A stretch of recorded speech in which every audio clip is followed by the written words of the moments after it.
Hello everyone, welcome to the College Diaries. In today's video, we are going to discuss an important topic which is the Union and its territories. ठीक है, इसके अंदर first constitution का जो article है, article 1 of the constitution, वहाँ से discuss करने वाले हैं हम। तो सबसे पहली चीज़ जो आपको दिख रही होगी स्क्रीन के ऊपर, इंडिया दैट इज़ भारत। इसका मतलब हमारे कॉन्स्टिट्यूशन में दो नाम दिए गए हैं और वो क्या हैं? इंडिया जो कि भारत है, shall be union of state, क्या होगा? वो एक राज्यों का संघ होगा, है ना?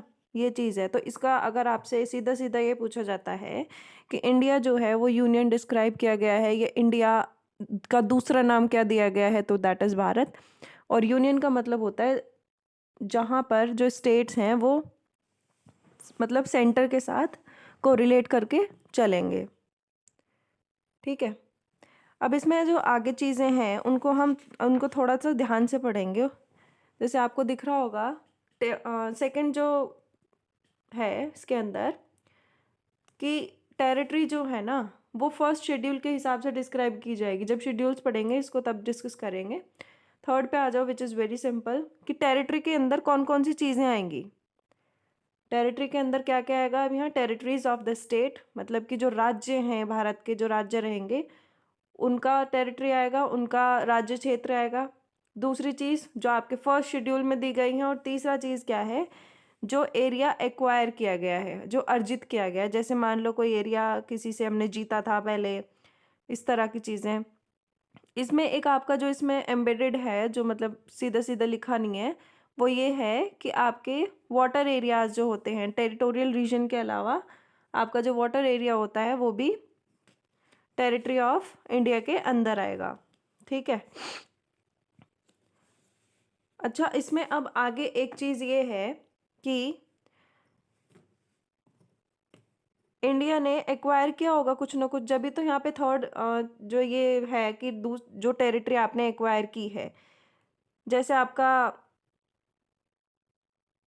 गोवा हो गया, ये एक्वायर किया हुआ है हमारा, या फिर आपका दमन दीव हो गया, ये भी हमने एक्वायर किया था। इस तरह से मतलब जो उस टाइम पे एक्वायर किया था वो आज क्या है? हमारा कॉन्स्टिट्यूशन का अकॉर्डिंग हमारे इंडिया का पार्ट है। जैसे दादरा एंड नगर हवेली जो है वो पोर्तुगीज़ के अंदर थी, उसके बाद हमने उसको लिबरेट कराया और उसको अपने कंट्री के अंदर एक हिस्सा बना लिया। गोवा भी पोर्तुगीज़ के अंदर था, वो भी हमने वहाँ से हटा के और भाई उसको अपने अंदर जो है मिक्सअप कर लिया। उसके बाद आगे आते हैं,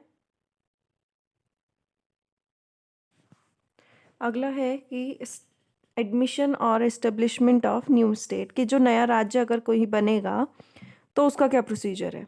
तो उसमें आप देखोगे कि वो यूनियन के अकॉर्डिंग होगा।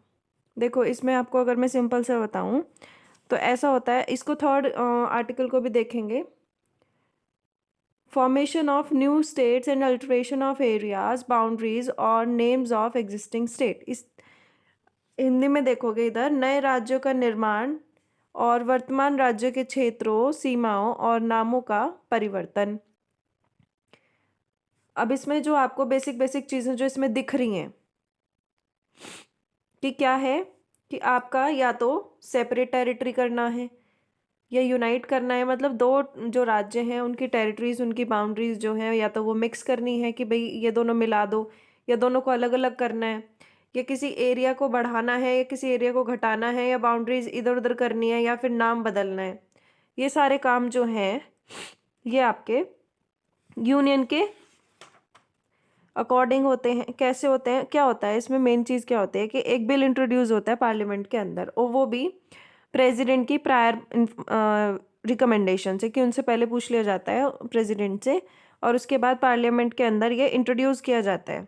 ठीक है, उसके बाद प्रेसिडेंट क्या करता है? उसको स्टेट लेजिस्लेचर को भेजता है कि आपके साथ, मतलब आपकी बाउंड्रीज के साथ हम ऐसा करने की सोच रहे हैं, या फिर ये रिकमेंडेड है, तो उनसे जो है वो चीज़ पूछी जाती है। अब यहाँ पर सिचुएशन ऐसी बनती है कि अगर स्टेट लेजिस्लेचर मान रहा है तब भी, नहीं मान रहा है तब भी, तो इसका मतलब क्या हुआ? कंक्लूजन क्या हुआ कि पार्लियामेंट जो है वो अपने हिसाब से अगर चाहता है तो बाउंड्रीज या नाम या इस तरह की चीज़ें वो आराम से कर सकता है, क्योंकि स्टेट लेजिस्लेचर की उन्होंने माननी नहीं है ना।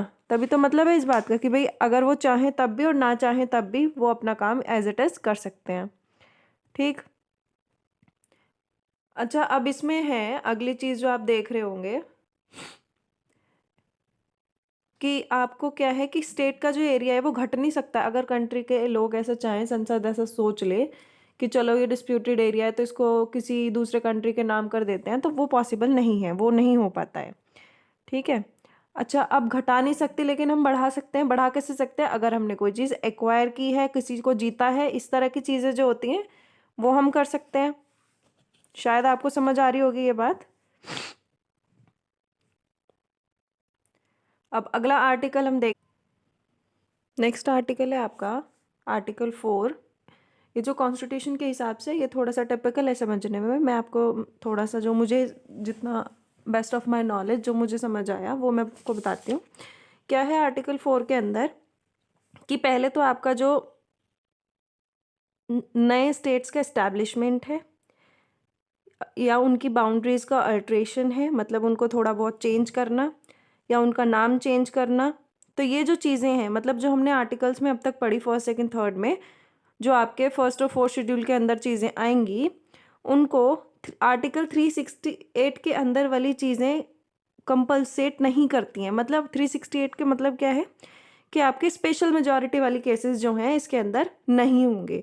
मतलब कि अगर ऐसा कुछ होना है कि आपको किसी का नाम चेंज करना है, किसी की बाउंड्रीज ऐसे इधर उधर करनी है थोड़ी बहुत, या किसी दो स्टेट्स को मर्ज करना है, बाउंड्रीज मर्ज करनी है, ये सेपरेट करनी है, तो इस तरीके की चीज़ें में आपकी क्या है, ऑर्डिनरी जो मेजॉरिटी होती है वो चल जाएगी। स्पेशल मेजॉरिटी की ज़रूरत नहीं है।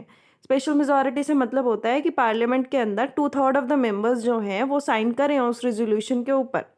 तो ऐसे कोई ज़्यादा आवश्यकता नहीं है। आर्टिकल 4 आपका ये कहता है कि जनरल मेजॉरिटी से भी चीज़ें हो सकती हैं, सिंपल मेजॉरिटी से। ऑर्डिनरी जो आपका नॉर्मल लेजिस्लेटिव प्रोसीजर होता है उससे चीज़ें सॉर्ट आउट हो सकती हैं। ठीक है। तो यहाँ तक आपके आर्टिकल 4 थे और यूनियन एंड इट्स टेरिटरी के बारे में हमने यहाँ पे बात की। अब एक सिंपल सा क्वेश्चन ये है आप लोगों से, अगर एक स्टेटमेंट है कि इंडिया जो है, समझना ज़रा इसको, बाइलिंगुअल बोलूँगी मैं इसको समझाने के लिए, India indestructible union of destructible state है। क्या ये स्टेटमेंट सही है? मतलब इनडिस्ट्रक्टिबल मतलब जिसको तोड़ा ना जा सके। तो तोड़ा नहीं जा सकता किसको? सेंटर को या यूनियन को, और स्टेट्स को तोड़ा जा सकता है। इस स्टेटमेंट को अगर आपसे एक्सप्लेन करने के लिए बोला जाए तो आप इसमें कौन कौन से आर्टिकल्स यूज़ करेंगे? शायद आपको ये क्वेश्चन समझ आ गया होगा। क्या कहना चाह रही हूँ मैं कि अगर आपका यूनियन जो है उसको आप मान रहे हो इनडिस्ट्रक्टिबल, मतलब उसको नहीं तोड़ा जा सकता, उसका नाश नहीं हो सकता, लेकिन किसका हो सकता है? स्टेट का हो सकता है। तो वो कैसे हो सकता है या क्यों होगा, इस बात को आपको वैलिडेट करना है। ठीक है। This is for your assignment. इसको आप ऐसे लिखेंगे, support the statement India is an indestructible union of the destructible state. ठीक है। तो बस ये एक क्वेश्चन है। In the next video will go on for few more things.